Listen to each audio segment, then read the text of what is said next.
In today's video, I'm going to teach you how to create a sales order in Zoho Books.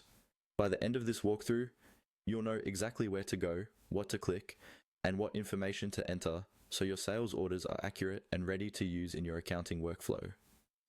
Let's start from the beginning. First, open your browser and go to Zoho Books. Sign in with your account if you're not already logged in.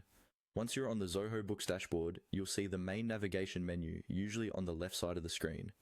This is where you can access all the different modules like invoices, sales, purchases, and of course, customers.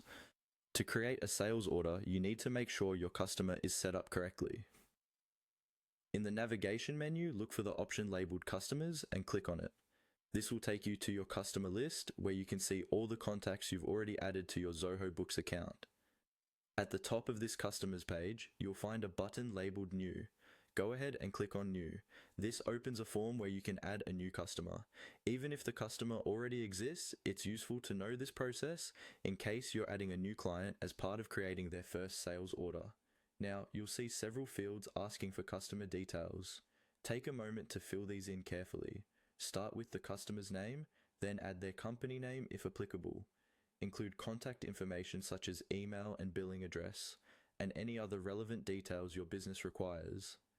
Accurate information here that is important because it will automatically appear on your future sales orders, invoices, and other documents. As you fill in these details, think about what you need for smooth communication and proper record keeping. For example, having a valid email ensures your sales orders can be sent digitally without issues. You can also add phone numbers and other optional information if your process requires it. Once you've completed the form and double-checked that everything looks correct, scroll down and click on the Save button. This will create the customer record in Zoho Books. Now that your customer is saved, you're ready to use this contact when generating a sales order.